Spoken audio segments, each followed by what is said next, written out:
Welcome. I am so excited to see you back again and to be here to give you some help on losing this weight for the last time. I know what a struggle it is, and especially the struggle when you are trying so hard, doing it all, and then you have that overeat and you feel like you're so out of control. And that's something that I struggled with for so many years of my life until I figured this out. And my clients come to me with the same situation. And this is what we're going to talk about today. And I'm going to give you just a phrase that you can use to stop the out of control feeling, to bring yourself back in control again, to empower yourself again. So I'm Karen Shabel, and I'm a weight loss coach for nurses. And I'm not just any weight loss coach. I was a nurse for 27 years, and I struggled for 30 years of my life, just really not doing well with the weight situation. I yo-yoed for all of those 30 years until 13 years ago when I figured this weight loss thing out. And that's what I'm here to show you. I lost 100 pounds by doing all that I'm teaching you, and I still use it to keep the weight off. So I know it does work. So today we're going to talk about, do you find yourself, you're telling yourself, I'm just going to have one piece of cake, and then that one piece of cake leads to 2 and 3. And I don't know about you, but for me, it was cheesecake. I'd start with that one small piece and end up sometimes eating the whole thing. And then I'd say to myself, I'm so out of control. I don't know what to do. There's something wrong with me. Well, that right there, when you are doing that, that's what's got you set up for failure. That's why you quit. Just really think about it. When you're telling yourself, I'm so out of control, there's nothing I can do, there's something wrong with me, that talking to yourself that way will always lead to you eventually quitting. It just doesn't feel very good. And also too, when you're seeing no other way, your brain's going to tell you, what's the point? So I am really about showing you a different way. And so that is what made the difference for me. So how many times have you, gone on another diet, gone to the weight loss programs, even a personal trainer sometimes? They talk all about the food, what to eat, what not to eat, how many calories, weighing and measuring, all of that. And that's something in my program I don't do. I do it a whole other way. And that's exactly what I'm going to show you here. So let's say, that's the way you've been, all about the food, but then life happens, and life is not perfect. Life happens. At work, you get more difficult assignment. Your boss, you think everything's, you can make it through this day, and then your unit manager goes, okay, here's another patient for you. You got to do the intake and do it all.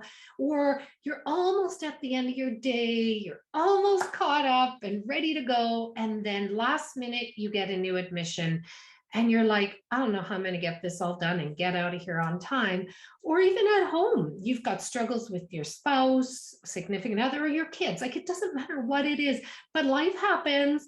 You've got this amazing plan that you're planning to follow. Life happens, and you end up finding yourself in that fridge or that pantry, eating the cake, eating the chips, eating the chocolate, or the donuts, even at work in the lunchroom. Whatever it is, you do that, you end up overeating, and that's where the I'm so out of control, there's something wrong with me happens. Well, that is what I'm going to show you, is what to do after you've had the overeat. All the other programs you've been on, all the other things you've done, they've never shown you what to do after an overeat. And that's so important, because I even have overeats. Definitely not like I used to be. I used to binge eat. That was my overeat before. Now it's just a little bit. But if you don't know how to deal with the overeat, that aftermath of what you've done, you're going to keep quitting. You're going to keep yo-yoing. So what do? This is where that phrase comes in. So you've eaten it. all good and fine. But the next step is really, you have to be honest with yourself. And this sometimes is really hard because we want to so badly blame, what happened, that situation at work or our child or our spouse. Like some of them, and I used to be this, my spouse, well, he shouldn't have brought those donuts home, and my husband still does. But I don't give in. I don't eat them because I don't want them. And I've learned to do that. But let's say he brings them in and, oh, he's not supportive. It's his fault that I ate them because they were there. No, what you need to do is you need to say this phrase to yourself after the fact. There's no beating yourself up, because that's what we're so good at doing. There's something wrong with me, all of that. That's the beating yourself up, and that feels crappy. And when you're feeling crappy, you're never going to keep going. But the phrase you need to say is, I chose to eat it. And you did. Trust me, you did choose to eat it. It wasn't because of something that happened at work or at home or whatever. What happened was, this is where this happens, is there's a situation, circumstance, whatever you want to call it. You have a thought about it. So all situations and circumstances are neutral. You have a thought about it that creates a feeling that drives what you do or don't do. So you choosing to eat it was just because of what's going on in your brain. You need to know what's going on with your brain. That's all. So you choosing to eat it, that's just what it is. Like, just really, it's about accepting you ate it. Don't beat yourself up. It is what it is. It really is. Like, just stepping back and going, I'm the one that chose to pick up the food and put it in my mouth. That situation isn't what put the food in your mouth. You did. And what I want you to know is, if you know it's you making that decision, you choosing to put it in your mouth, then that's where you have the power and the control. So you're telling yourself, I don't have control. I have no control over the food, over how I'm eating. You do. You get to choose. And it's a tough one, because right now you're driven by these urges and these cravings and all of that. And that's another aspect of what I help my clients with. This, I want you to start, and this is what I help my clients with in the beginning, because we got to stop you from spiraling down and quitting. Then we can start on stopping the overeat. But the overeats are happening. They are what they are. Accept that it happened, accept that that was you choosing to pick it up.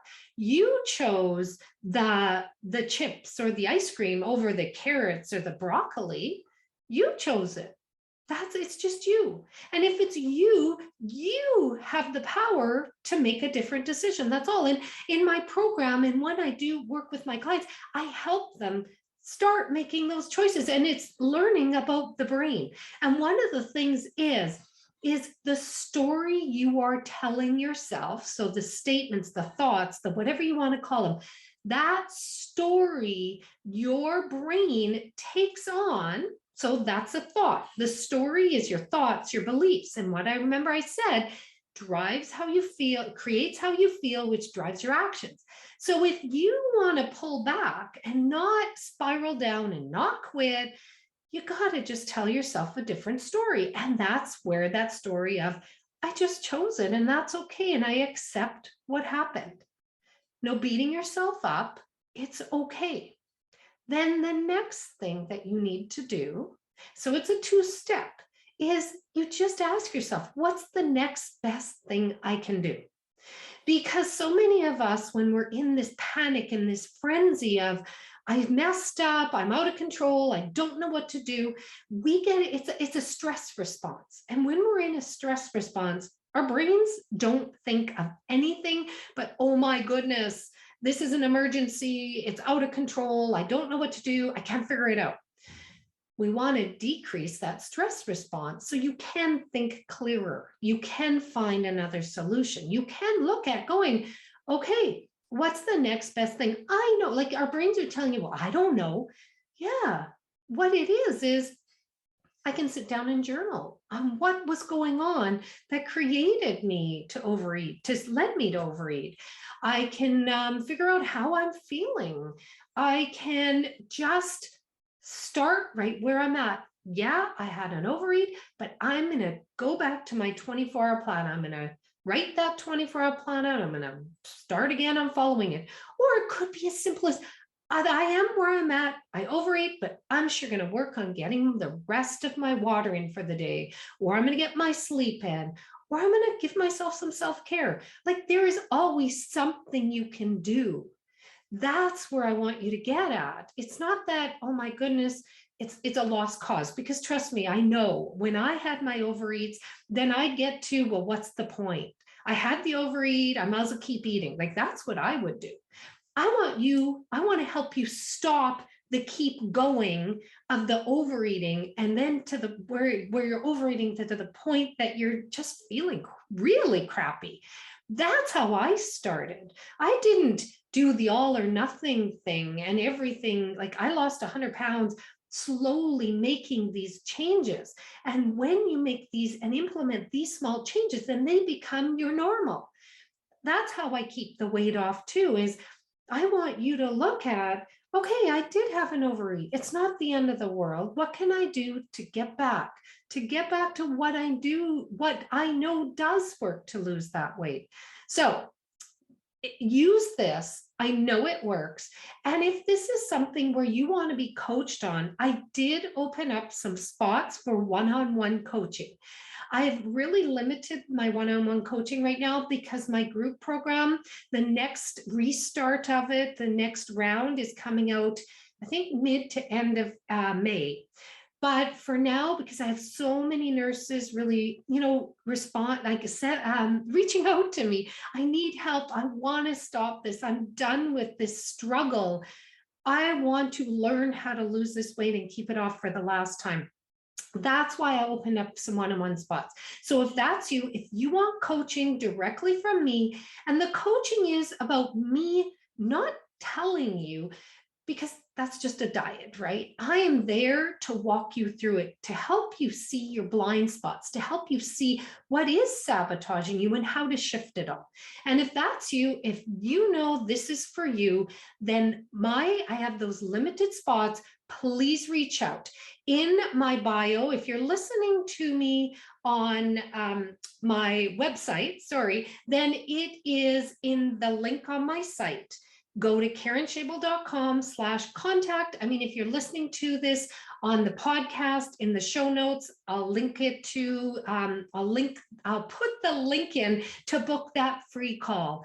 And really, it's a no pressure sales call. It is a call to get you to see, is this the right fit for you? Is it not? So yeah, it is technically a sales call on, this is my program, but it's got to be the right fit for you, because if it isn't, you're not going to do it. So please reach out, please book that call. I don't want you to miss out on a spot, on the spots that I have, because now's the time. You may think that, well, I'll start tomorrow, I'll do it next week, I'll do it next month. Please, you are worth starting right now. In my podcast previously the other week, I wrote about and I talked about, there's never a perfect time. There's never a right time. The time is right now. And the best time is if you've got lots going on in your life, that's actually the best time. Because if you can lose weight in all that's going on, and I'll show you how to deal with all that's going on so that it doesn't impact your weight loss, that's when you'll lose the weight for the last time. So have an amazing day. Bye-bye.